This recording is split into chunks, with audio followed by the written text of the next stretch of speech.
Hello viewers, having been to Amsterdam this week and spent 4 days in mostly splendid sunshine, as you can see by the image.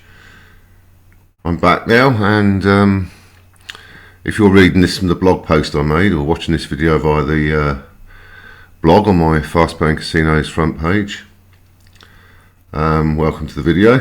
But it's essentially just a little discussion of what actually goes on at these conferences in brief, because the main subject is artificial intelligence. That was the key word at this conference. It has the usual attendees. It has affiliates like myself. It has affiliate programs, which are the exhibitors who have stalls and stands. It has the regulatory bodies and responsible gaming people like the POG and his bet blocker. They had a stand. And obviously, affiliate compliance people like Rightlander are walking about, and there's about 5,000, I think just over 5,000 people had badges to come to this. And it's not all partying, as some people would have you believe, but it's an opportunity to meet your affiliate managers, and obviously you've got a badge, and other affiliate programs you're not with may come up to you and speak to you and offer you the chance to join theirs if it's appropriate for your website or whatever jurisdictions you're in. So that's basically what goes on at these conferences. And obviously there's seminars as well. There's an area at the back which is quieter with a little coffee bar, and there's a couple of auditorium, sort of ground level auditoriums with stages, and you have seminars where they discuss things, you know, whether it be crypto or, in this case, AI, artificial intelligence. And the question is how is this going to affect, casino or gambling affiliate websites, and how is it likely to be utilised? And it brings up some interesting questions, because at the moment people rank for backlinks in Google content. Google likes you to have images, videos. It likes you to speak with authority, and obviously ChatGPT, which is the main one. There are others, but it's the main one people are citing at the moment, or the third version, ChatGPT 3, I think it is. That's, I think, majority owned by Microsoft. And so the first question is how do people think or predict that Google will treat AI generated content? And if you don't know what AI is, it's just ChatGPT. You can basically ask it to, almost like a lecturer asking a student to write 500 words or an essay on something. You can say, I want the 500 words on, say, the slot Bonanza. And what it will do is it will examine a huge amount of content mentioned in Bonanza slot, and it will it will basically trawl out all the most common points about it, like 170,649 ways, things like that, and it will grammatically represent those as if you've written it yourself. Now obviously there is a few sort of caveats to that. Obviously it can pick up badness if people have trolled content and done silly things. It can pick up that. And what will Google do about it? I mean, Google will be easily able to identify AI created content or text, and for that reason, and also for the reason of how bland it can sound, even though it learns, if you keep asking ChatGPT to do reviews on slots for you, or say 500 words, and you edit them, I mean, it learns your style, it learns what you're about, but what it can't do, AI at the moment, objectively, is it doesn't use opinions. It doesn't say, in my opinion, Money Train 2 is better than Money Train 1 slot. It doesn't say things like that, unless a lot of other people have said it in the content it trolls, in the knowledge it's picked up.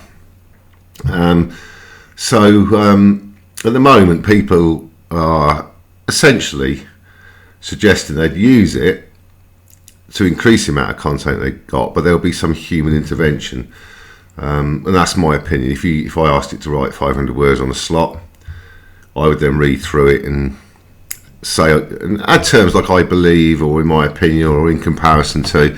I will add my own slant to things, the human aspect to it. Because however good it is, it's not human. It's not going to write you Dan Brown's Da Vinci Code or anything like that. If you ask it to write a novel and give it those keywords, it's not going to do that. Eventually, it'll get smarter, but it will never ever be as good as a human with good literary and good grammatical knowledge. But it is extremely useful. So at the moment, imagine you've got somebody who writes 10 reviews for you a week, and you use ChatGPT.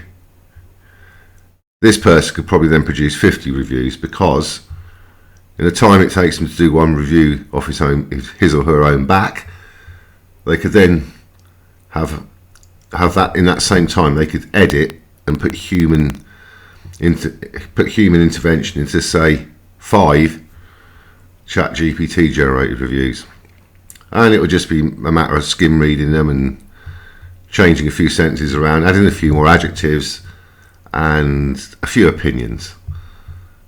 And obviously, the more people do that, the more content there is about something generally available, the ChatGPT will actually pick this up. So if you have a lot of reviewers of bananas who've said, in my opinion, it's not as good as Diamond Mine, you will eventually get that picked up by the ChatGPT.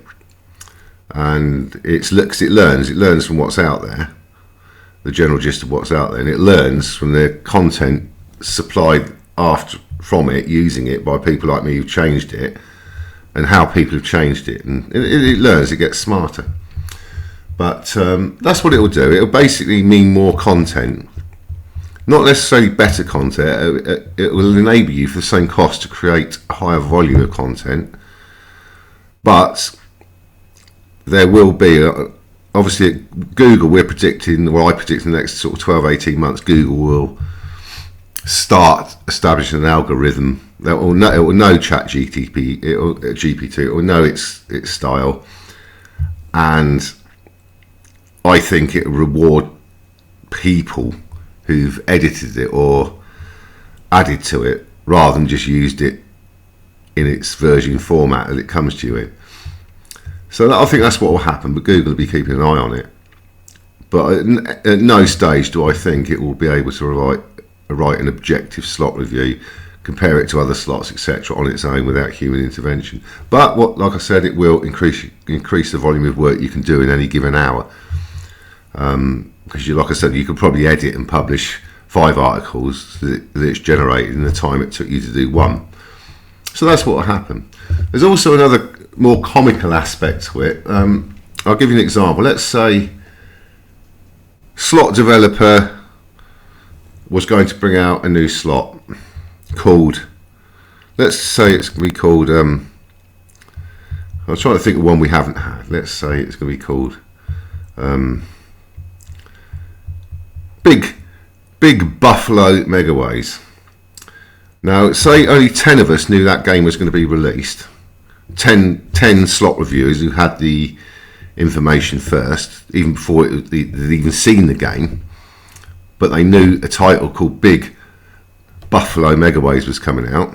What they could all do if they wanted to laugh is collaborate with each other, the 10 of them, and say, we all think this slot is Big Bastard Megaways.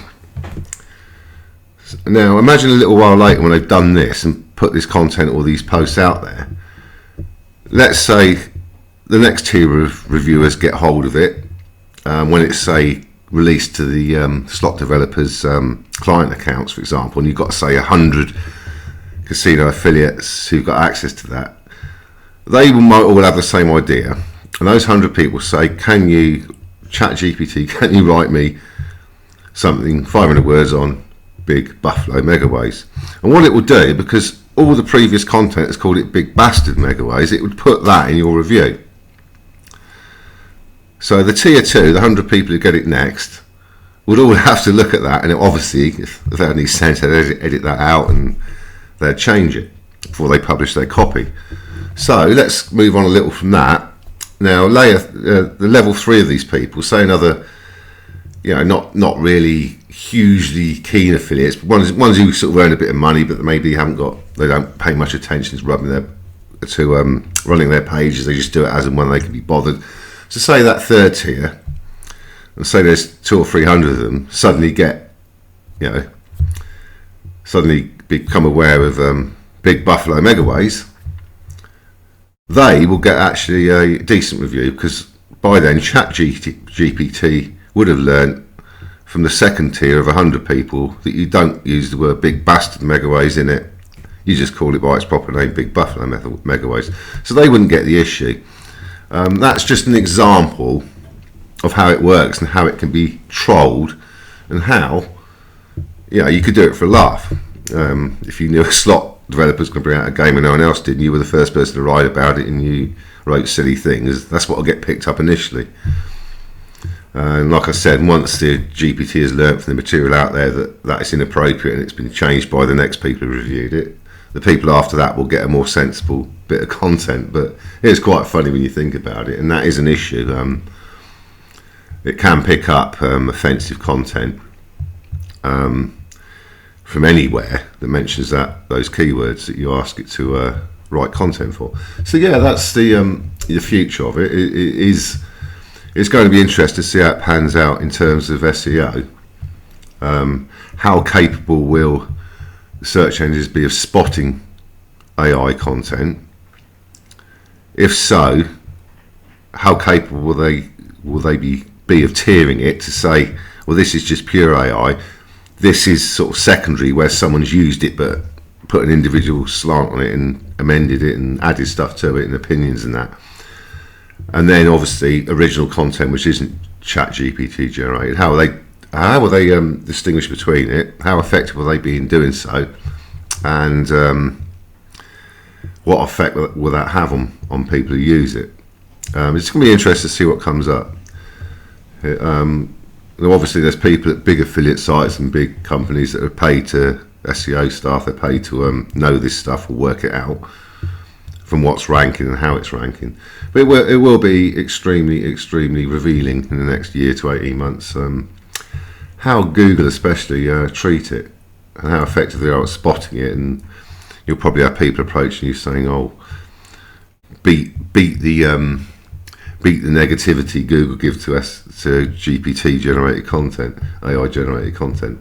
So yeah, that's basically what a lot of the seminars were about, and the one I attended was about that.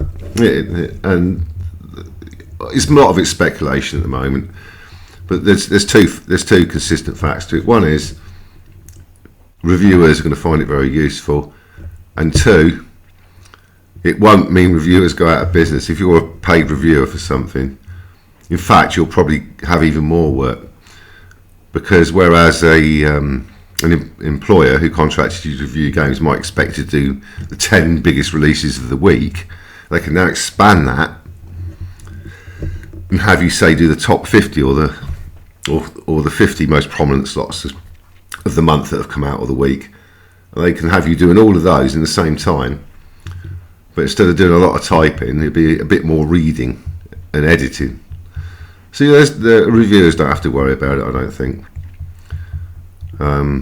Because if too many people thought that way and relied on ChatGPT, those who still did proper reviews would, I think, benefit greatly, because I don't think Google will appreciate too much,